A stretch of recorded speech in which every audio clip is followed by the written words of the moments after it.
trying to see if I can actually really run through this to see how we can, if we can actually, create some conversation around this to get to, rub minds on the procedures of getting these things done, before our final presentation. So I wanted to explain a bit more about how the procedures should look like and why it's actually very interesting. So we have I'll start with the group formation because this is what makes it very interesting. Each PGS group that's the strength of all of these things that we are saying, PGS group, So it means that a group is as strong as its market, Each group is assumed that has a network of markets, so to speak. So it means that to join that group, it has to be very attractive. Each group has to be very attractive. Each group has to have its kind of like bylaws, because it's assumed that, let me give an example. Maybe we have ShopRite or Tesco demanding for an organic produce, and let me assume that I got the market link and I know that I cannot on my own supply the whole of that market. So I want to get more people, to benefit from that market while I also, ensure I'm keeping that market alive. So it means that that group, has to be in sync, as they have to be doing the same thing, to supply that market. And this is where the PGS comes in as an organic group, because it's expected that we are organic farmers, so our market is demanding for organic. Now we need to understand is that there's a reason why people are buying organic, and that's because of health issues, of moral issues, and a lot of reasons why people would rather choose organic over every other kind of product. And that integrity needs to be well protected, in every sense. So to make this thing well protected, it's why it's important that the group members, follow through a registration process and a documentation process, because for them to produce in sync, it means that they have to have a very strong measure of understanding of what is required, what is demanded.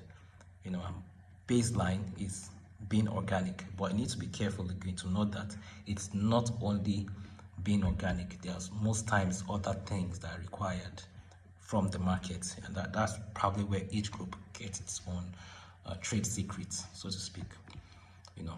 So by doing this, what is NOAN now doing? NOAN is now creating that administrative process to strengthen that group's integrity, okay, by ensuring that each member, belongs to a very large network.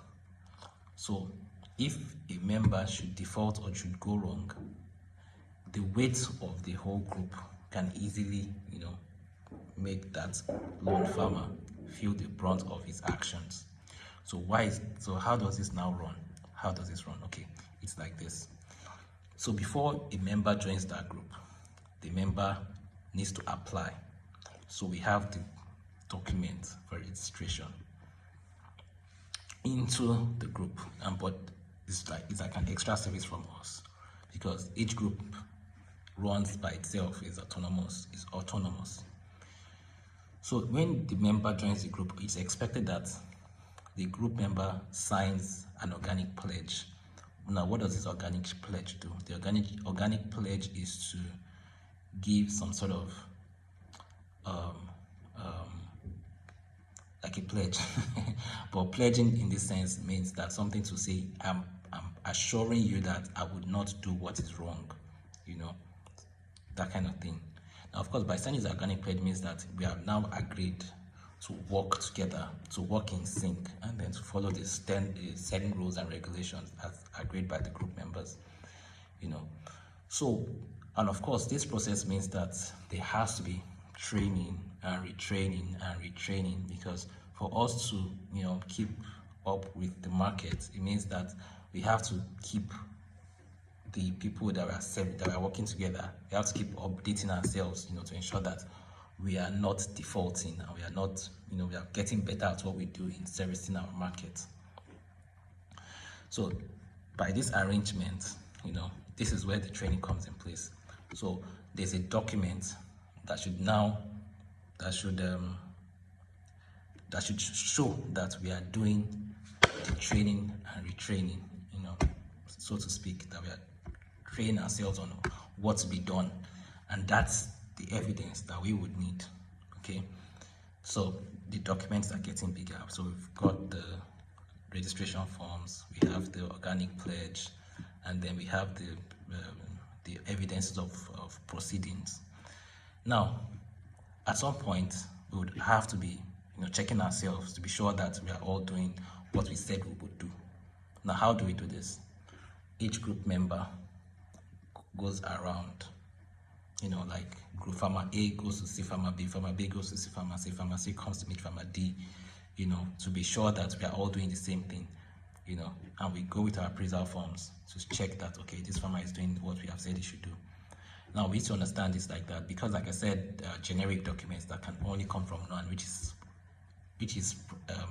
discussing the organic standard.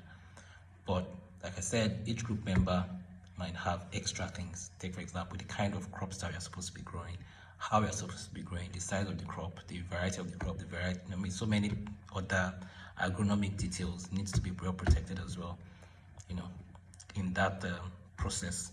So this is why the group also has its own kind of like laws or bylaws, so to speak, which has to be regulated by the group, like I said initially. Now, after all of this, the group, like I said, goes round, they check themselves to see that everybody's working well, and they come around again to do peer reviews. They come around to have discussions about findings, about new things that has been discovered, what this farmer is doing, is it good or not, basic healthy conversations. Now, after doing these healthy conversations, of course, this means that the group is, if the group is big enough, you can actually have like a certifying team, like a team of people who actually do the, going around to check and all of that. And if not, it means that everybody has to go check themselves up to see that everybody's doing the right thing, Now, after doing all of this, they give themselves the certificate that, based on what we have seen, based on the procedures, because right now I need to be clear on this, that what is being certified is more of the process in this regard, even though yes, the product is what we are certifying, but the serious thing that is being done here is the process, the procedures of doing all of these things to be sure that everybody is doing the right things. Okay, so of course, this is where the group itself now certifies itself, because they must have cross-checked themselves. Now, and this is it, after this, is expected that, it's expected that the market is okay with what is being done, because ideally the market should actually be involved in the whole certification process. But in case they are not, what is expected is like that. I'm assuming like I'm the one actually brought in the deal, So it means that because I have been servicing my market back and forth, if the market is happy, I'm happy, my group of farmers are happy. So everybody gets the certificate, so to speak, because it means that we're working in harmony. So what happens? No one states chapter, their responsibility is this, because it means that, sorry, before I proceed, it means that as a group, they need to also register with the state chapters. Now, the process of registering with the state chapters means that there's a fee attached to it, which is flexible. When I mean flexible, it means that because the state might be the one actually giving the markets and giving all the networks, giving all the, giving them the different deals, different knowledge, and different exposures to things like that. So, of course, depending on what the state is offering, the state can also, be flexible with the kind of charges that they give, each group, across the state. So there's a flexible arrangement with what the state can generate, with what the state can generate, can charge, and what can charge each group member. And of course, each group member too is very flexible to what they can charge their members. That's very flexible. So of course, by registering with the state means that the documentation of all the farmers within the group now goes with the state, and then the state issues out the registration numbers and all of that stuff. But as an example, farmer Topelawa is in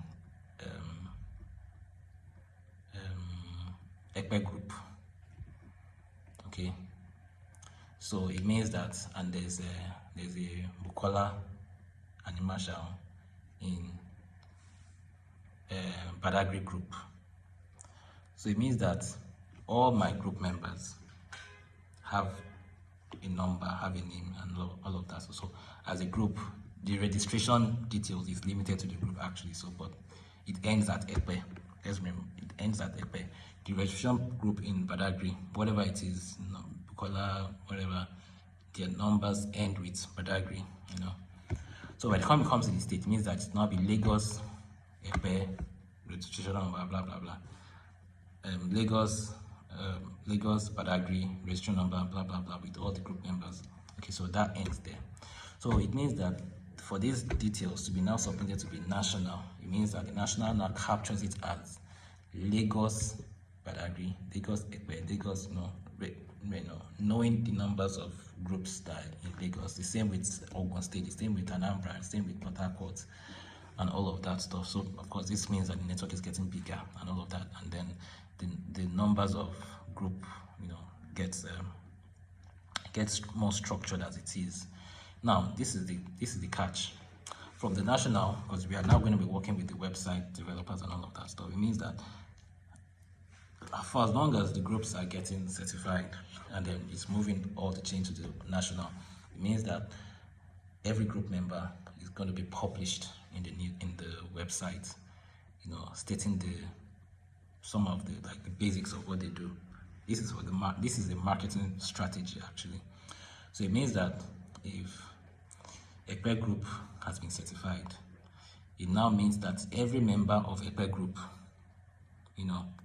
has a certification number, has a certification detail and all of that, which will be published, in the website.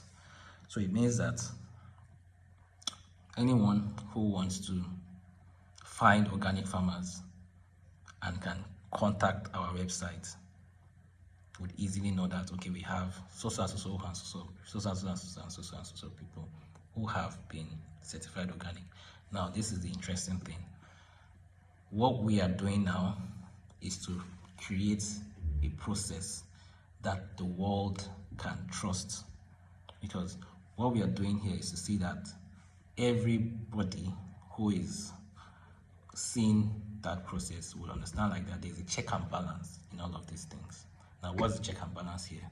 It means that the state doesn't just say, okay, yeah, the group has been certified, they've certified themselves.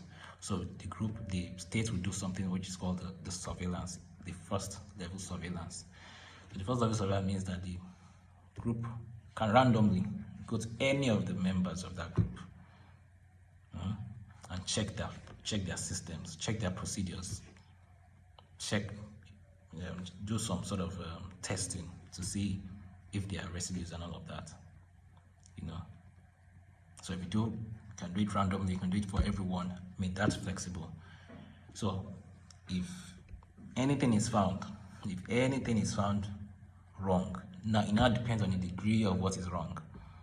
Sometimes it could attract suspension, sometimes it could attract warning letters, sometimes it could attract even sometimes just outright revoking of that license, of that certificate, so to speak. It could involve just revoking the document, and then whatever happens again is going to be published.